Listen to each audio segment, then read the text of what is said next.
Good morning, all. Good morning, sir. Yesterday, we were discussing about NGOs which are working for environmental causes. और उसमें हमने discuss किया हुआ था कल कि environmental NGOs को आप by the boundaries of their jurisdiction किस फील्ड में वो काम कर रहे हैं on the basis of geographical area आप उसको दो पार्ट्स में डिवाइड कर सकते हो. The first one was international NGOs and the second is national NGOs. International, which are working worldwide, which are global NGOs, they are working globally. And the second one is national, means जो India की territory में काम कर रहे हैं. The examples of international NGOs I have told you, it is Greenpeace, another is WWF, that is World Wildlife Fund, and the third one is Center for New American Dream. ठीक, और भी बहुत सारे हैं, but these are eminent NGOs जो कि environment के field में काम कर रहे हैं. ठीक, today we are going to discuss about NGOs जो इंडिया के टेरिटरी में काम कर रहे हैं. तो फर्स्ट इसमें जो आता है, the first one is, you can carry it note down, आप इसको साथ साथ नोट डाउन करते रहते हैं, करते चलिए. The first one is Bombay natural history society. ठीक, ये बहुत पुराना एनजीओ है और इस टाइम पे इसको जस्ट इसके इनिशियल्स से आप कहीं पे भी चेक कर सकते हैं. It is just renowned bye it's initials, यानी कि BNHS, Bombay natural history society, इस नाम से ये जाना जाता है. ठीक, तो इसका जो इंडिया में फाउंडेशन ले की गई थी बॉम्बे नेचुरल हिस्ट्री सोसाइटी की, इट वाज डन इन 1883. 1883. ठीक है, तो यहां से आप देख सकते हैं कि हाउ ओल्ड इज दिस. ठीक, तो आपने शायद most of you have listen the name of a great ornithologist, जो एक अर्निथोलॉजिस्ट मीन्स जो बर्ड्स के लिए काम करते हैं, उनका आपने नाम सुना होगा. His name is doctor Salim Ali. Have you listen the name of doctor Salim Ali? Yes, sir. Dr. Salim Ali was one of the founder member of this society. It was established in Bombay, that's why it is named so. So two key persons were there, Dr. Salim Ali, and the another was S. Dillon Ripley. English person he is, S. Dillon Ripley. So these are working. Basically, they started working for birds, and nowadays they have come to some other fields also. उनका जो area है, it has been increased. Nowadays they are working for other fields, like they are promoting the causes, they are raising awareness among the persons of India, among the students or some other fields also. उन सब में ये awareness भी raise कर रहे हैं. ठीक, through literature, through expeditions भी ये सब करवाते हैं, और भी बहुत सारे काम ये नोट करते हैं. ठीक है, तो just note it down something about this. The Bombay natural history society, the Bombay Natural History Society was established in 15 September 1883. It is a coincidence, 15 September is celebrated as Engineers Day also. The same day is this. You can remember this. उससे आप इसको याद करने में, आपको correlate करने में आसानी रहेगी. It was 15 September 1883 in Bombay, that is presently known as Mumbai. That is the capital of Indian territory of Maharashtra.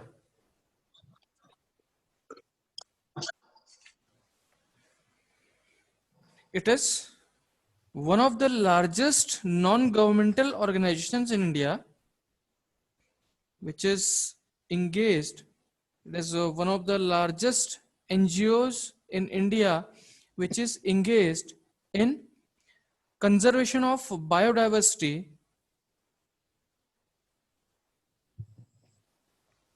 conservation of biodiversity Sir, which is engaged, conservation of biodiversity and biodiversity researches.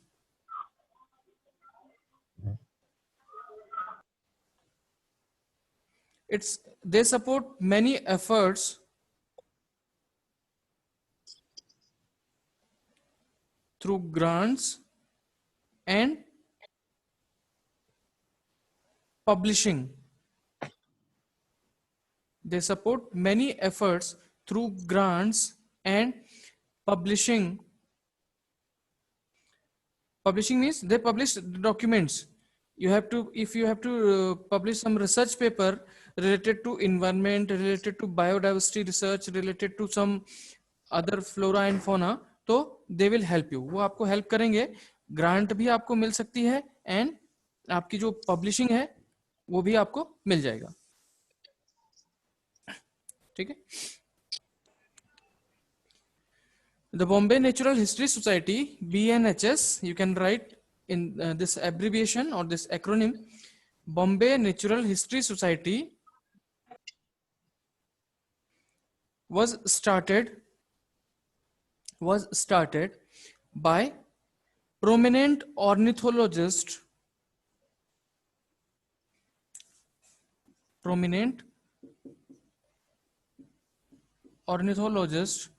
Dr.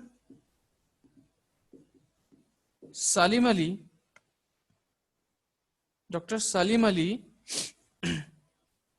in association with S. Dillon Ripley.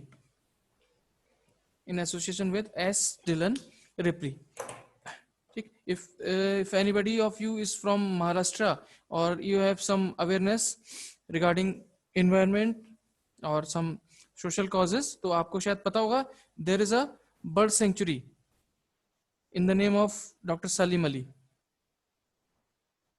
You must be aware of this. Nowadays, the aim of this society is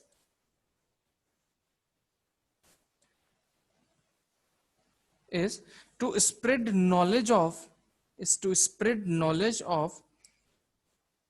flora and fauna among the people by means of some lectures, field trips and expeditions. Expedition आप जानते होंगे, कुछ voyages होती हैं जहां पे आपको कुछ you have to search something, आपको कुछ ढूंढना होता है वहां पे, like trekking. उस तरह की कोई एक्टिविटी आप यहाँ पे कर सकते हैं. ठीक है. The another NGO which is working in this field in India is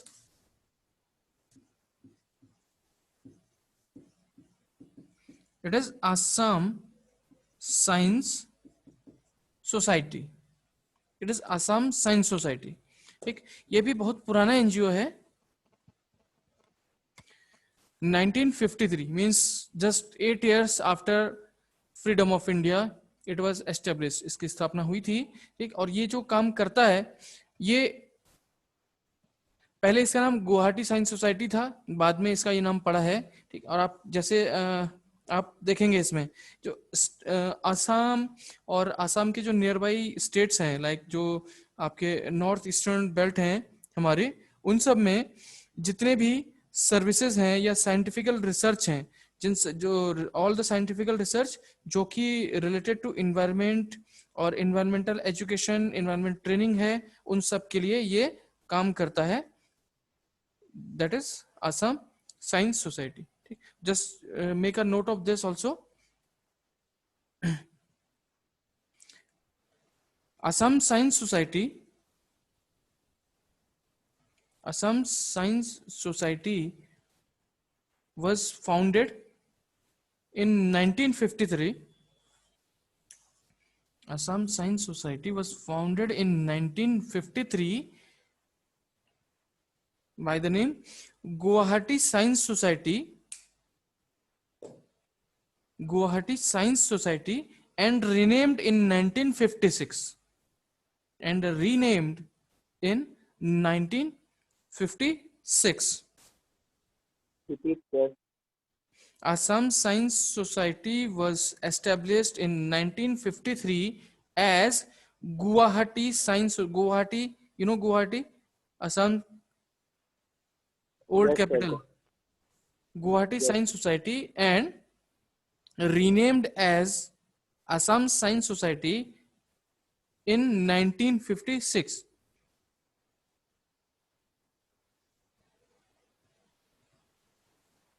They work for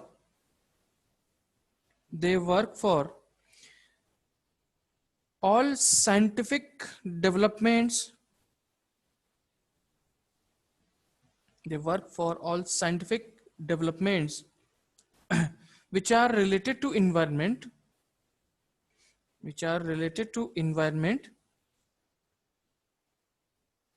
in state of Assam, and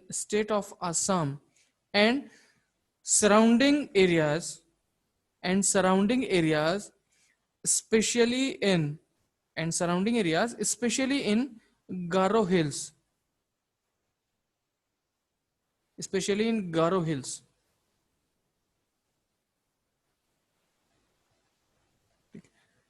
you know, Naga, Khasi, Garo, these are the hills which are situated in northeastern states of India.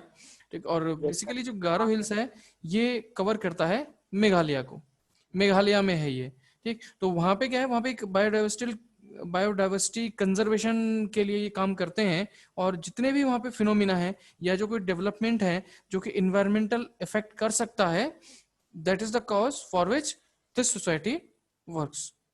ये उसके लिए काम करता है, ठीक। ये भी वही करते हैं, जैसे आपको पता है एनजीओ में, जब मैंने पहले आपको बताया था, जितने भी एजुकेशनल पार्ट्स होते हैं, यानी कि स्टूडेंट्स हैं या जो आपके नॉर्मल पीपल हैं जो भी वहां पे रिजाइड कर रहे होंगे, रह रहे होंगे, उनको एजुकेशन इम्पार्ट करने के लिए, उनको ट्रेनिंग्स प्रोवाइड करने के लिए, through some lectures, through some नुक्कड़ नाटक्स, और through some visits, through publishing some documents, literature, ये सारे काम करता है, ठीक। साइंस बुक्स एंड जर्नल्स भी ये पब्लिश करते हैं, which is beneficiary to normal students और नॉर्मल लिविंग जितने भी लोग हैं, या फिर स्पेशली फॉर द रिसर्चर्स जो कि काम कर रहे होंगे एनवायरमेंट प्रोटेक्शन के लिए, एनवायरमेंट के जो फिनोमिना को आप स्टडी कर रहे होंगे, तो आपके लिए वो सब यूजफुल है।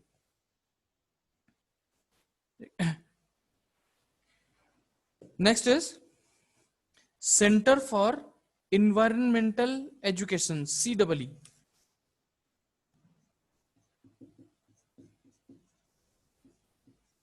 Center for Environmental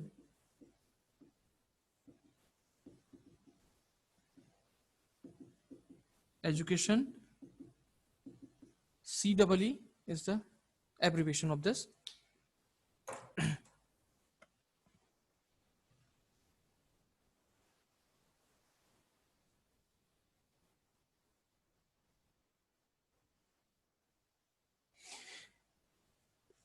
This is basically, it is an NGO, but it was founded by Ministry of Environment and Forest in 1984.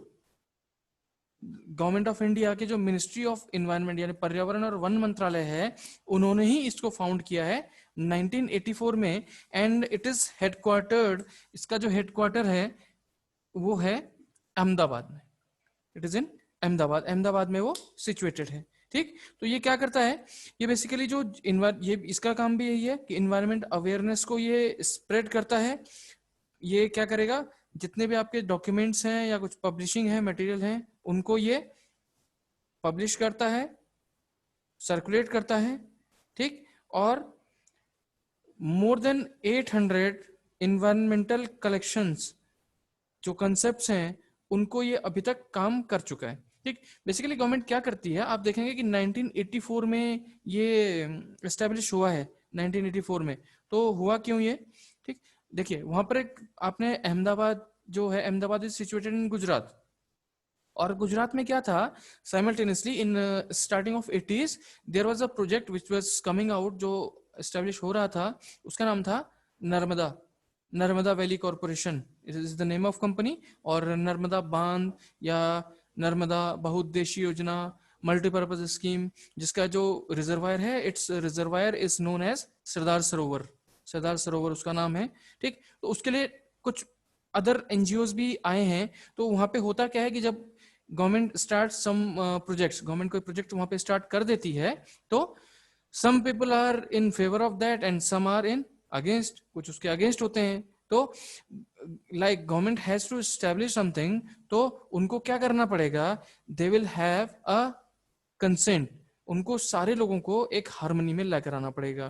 तो हार्मनी में लाने के लिए क्या करना पड़ेगा, you will have to convince them, आपको उनको कन्विंस करना पड़ेगा, whether you convince them by literating them, by educating them, और by providing them some benefits, उनको आप कोई बेनिफिट्स दें, उससे ही आप उनको कन्विंस कर सकते हो। तो उन सबको करने के लिए, for all those purpose it was setup, ये इसके लिए इसलिए उसको यहाँ पे सेटअप किया गया था। Just make a note of this also.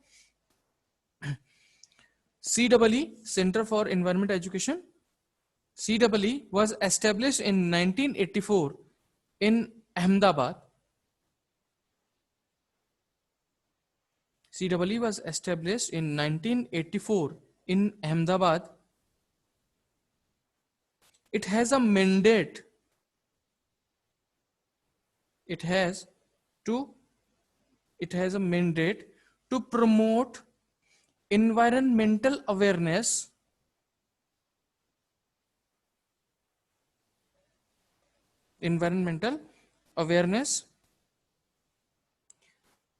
throughout the nation. This NGO is affiliated to Nehru Foundation for Development. Nehru Foundation for Development.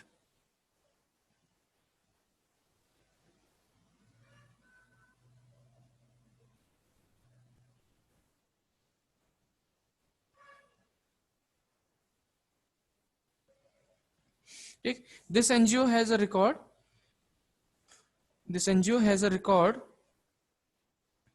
Collection of more than 800 environmental concepts,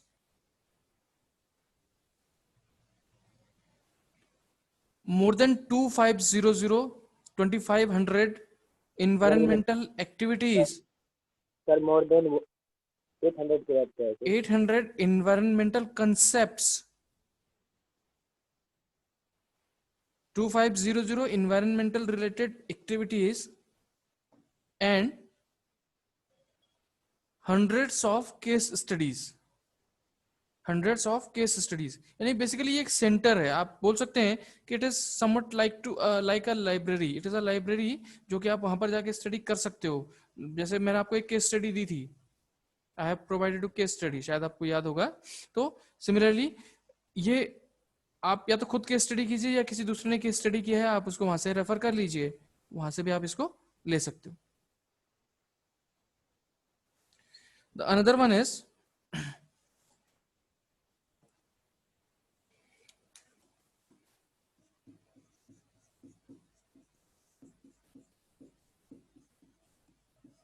ये कुछ पॉपुलर नेम्स हैं, ये शायद आपने सुना होगा। कल्प वृक्ष,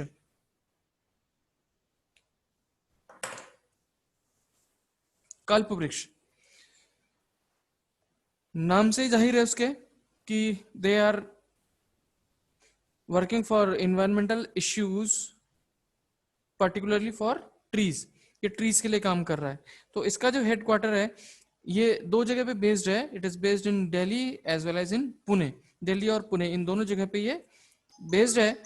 ये इन्वायरमेंटल रिलेटेड इश्यूज के लिए काम करता है बहुत सारे, और उन इश्यूज को मार्क करते हुए काम करते हैं ये, ठीक। तो it is a non profit organisation. Kalpavriksh is a non profit organisation working for environment and social issues.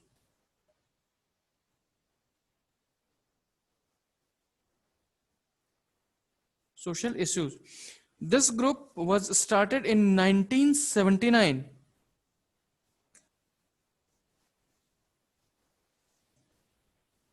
This group was started in 1979 with a campaign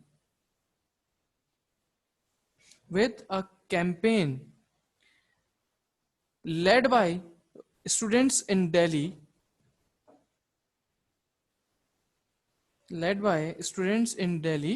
to save rich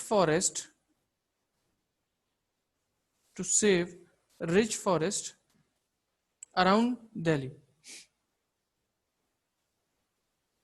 Delhi के जो रिच फॉरेस्ट थे उनको सेव करने के लिए ये एक आंदोलन, एक मूवमेंट शुरू हुआ था, एक कैंपेन शुरू हुआ था, जिसका कि रिजल्ट में क्या आया कि एक एनजीओ, एक नॉन प्रॉफिट ऑर्गेनाइजेशन एस्टेब्लिश हो गया, जो कि अब पूरे इंडिया में अलग अलग जगह पे काम कर रहा है। अगर आप देखेंगे कल्पवृक्ष, तो कल्पवृक्ष की अगर स्कूल लेवल पे शायद आप लोगों ने पढ़ा होगा, वहां पे स्कूल्स में ये लोग कैंपेनिंग करते हैं, तो इनकी बुक्स, इनका जो लिटरेचर है वो इजीली अवेलेबल रहता है अलग अलग इंस्टीट्यूशन में या बहुत सारी जगहों पे आप इसको देख सकते हो, ठीक। कुछ और भी प्रोमिनेंस इसमें नाम है आगे, वो भी मैं आपको लिखवा देता हूं। वन इज नर्मदा बचाओ आंदोलन।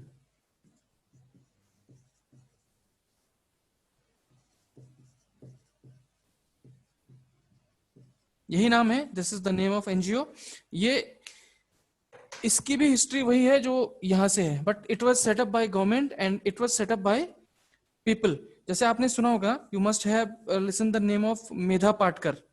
Medha Patkar, she is from Gujarat की है, and she is still working for this purpose. इन्होंने बेसिकली काम किया था रिहेबिलिटेशन के लिए, जो उन लोगों का जो कि इस सरदार सरोवर बांध की वजह से डिस्प्लेस जिनको होना पड़ा था अपने ओरिजिनल प्लेसेस से, ठीक है। और जो उसकी जब हाइट को इंक्रीज किया गया था, तो उसके अगेंस्ट भी इन्होंने कुछ कोर्ट केसेस किए हैं। She has filed very much PILs, और अभी भी वो फाइट करती रहती हैं। शायद she is renowned person in India, सब जानते होंगे ना, सोशल वर्कर शी इज, ठीक है। तो नर्मदा बचाओ आंदोलन was setup,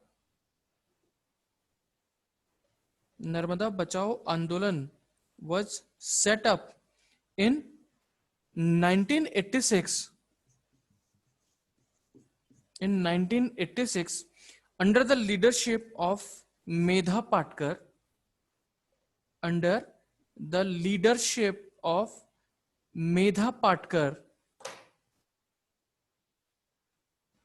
spelling sir Medha Patkar का।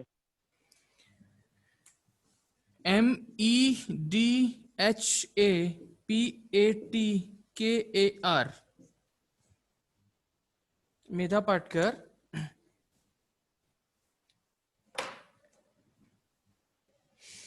It aims mainly to educate the persons who are directly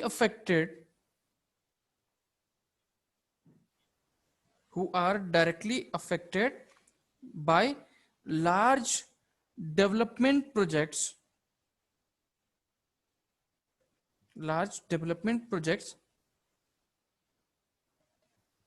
on social and environment impacts of such projects. It aims to educate or to make conscious the people, especially those who are affected by large projects, against the social and environmental impacts of such projects. जो इस तरह के बड़े बड़े projects होते हैं, उन सारे प्रोजेक्ट्स के जो सोशल इम्पैक्ट्स हैं, इन्वायरमेंटल इम्पैक्ट्स हैं, उसके लिए ये लोगों को अवेयर करती हैं, ठीक है, करते थे, मींस दिस आंदोलन और दिस एनजीओ, और अभी भी ये कर रहे हैं, यू नो। अभी इंडिया में जो गवर्नमेंट ऑफ इंडिया है उसके बाद जो लार्ज हाइड्रो में जो काम हो रहा था वो अब हो नहीं रहा है, बिकॉज स्टार्टिंग में आई हैव टोल्ड यू कि जो स्मॉल हाइड्रो प्रोजेक्ट्स होते हैं या मिनी और माइक्रो हाइड्रो प्रोजेक्ट्स होते हैं, दे नीड और they require very less area and बहुत कम एरिया उनका कैचमेंट में भी जाता है, यानी कि वहां पर आपको जो पीपल को रिहेबिलिटेट करना होगा उसके लिए तो कॉस्ट विल बी लेस, और लोगों को वहां पे जो पूरा का पूरा एक अपना इकोसिस्टम चेंज करना पड़ रहा है वो भी कम होगा। तो इसके बाद इस प्रोजेक्ट ने खास यहाँ पे एक काम किया है एंड आप बोल सकते हो कि it has achieved its target a lot, ये बहुत हद तक इसने अपने टारगेट को पाया भी है। ठीक, they have example of their working is they have done a lot in protesting against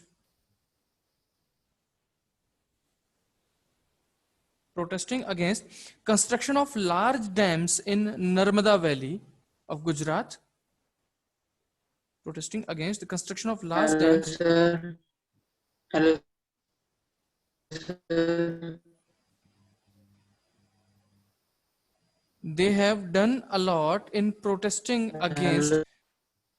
construction of large dams in Narmada Valley of Gujarat.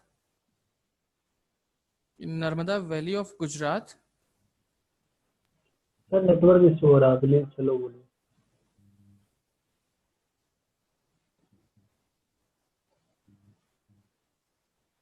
Struggling towards a right to information also. RTI का नाम आपने सुना होगा। Medha Patkar is one of the key person in setup of right to information. RTI 2005 में आया था, ठीक है, एंड सम अदर पर्सन्स जो इनके साथ काम कर रहे थे इंक्लूड्स अरविंद केजरीवाल, योगेंद्र यादव, इन सब लोगों ने भी इसमें काम किया था। इनकी वजह से आप बोल सकते हो कि जो right to information act setup हुआ था इंडिया में, दैट वाज पॉसिबल, वो पॉसिबल हो पाया था। ठीक, one more is there. Sir yes, right information के बाद भी कुछ लिखना है, struggling towards right to information. one more NGO is working for energy and environmental issues. मैं इसका नाम बाद में लिख रहा हूं, इट डजंट मीन कि आप इसके इंपॉर्टेंस को कम समझें, ऐसा नहीं है। This is just a synchronisation और हायरार्की, इसलिए उसका नाम मैं उसी सीक्वेंस में लिख रहा हूं, ऐसा कुछ नहीं है, ठीक है। वो बहुत बड़ा एनजीओ है और वो एनर्जी के फील्ड में बहुत काम करता है, ठीक। If somebody is aware of these issues, environmental and energy issues, so you must have listened the name of Tata Energy and Research Institute. Tata Energy and Research Institute, and it is abbreviated, इसको जो आप abbreviate करते हो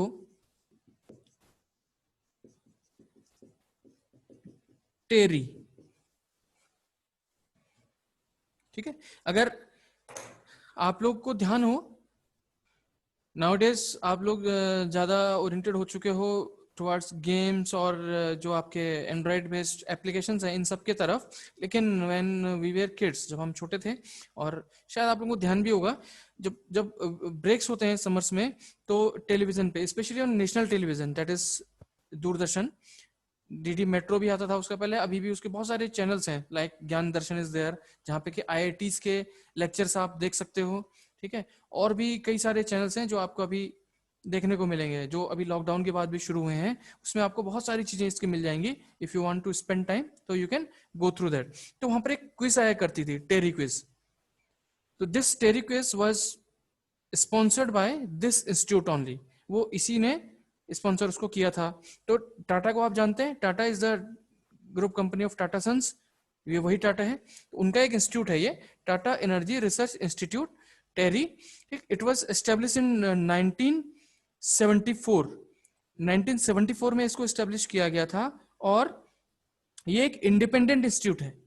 ये एक independent institute है, ये बहुत सारे रिसर्चेस में हेल्प करता है, energy, climate change, renewable energy, इन सारे के सारे फील्ड्स को ये कवर करते हैं, ठीक। और आप जानते हैं Tata is the name for reliability in India, और not only in India, in world आप बोल सकते हो उनको। तो उनका इंस्टीट्यूट है, तो ऑब्वियसली आप सोच सकते हो कि at what extent they work. Just note it down. TERI, TERI, TERI is established in 1974 as independent non-profit organization or non-profit institute with a mission to develop and promote, with a mission to develop and promote technologies, policies, and institutions also, for sustainable development and use of natural resources, for sustainable development and use of natural resources. Okay. They have done several projects.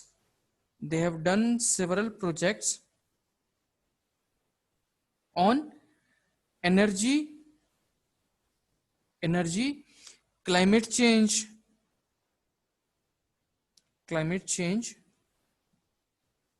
renewable energy,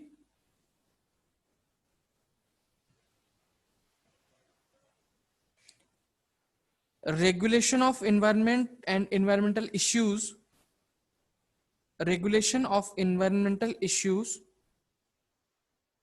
sustainable development, forestry,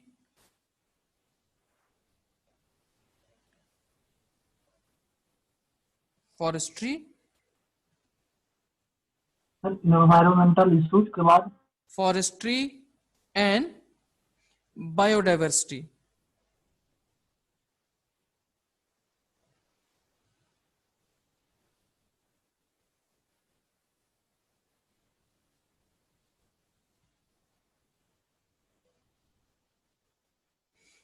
Forestry and biodiversity, ठीक है। So I think these are some prominent.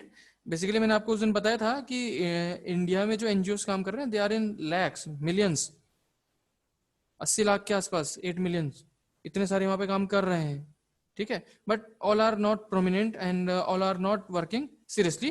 These are some, ये कुछ हैं जो बहुत अच्छा काम कर रहे हैं, और their work has been shown some fruit also, उसने कुछ फ्रूटफुल भी उसमें शो हुआ है वो, ओके। तो दिस इज द ऑल जो कि आप एनजीओस के बारे में समझ रहे हैं यहाँ पे, ठीक। बाकी आप if you want to ask something, you can write your comments in chat box, वहां पर आप इसको लिख सकते हैं, ओके। एनजीओ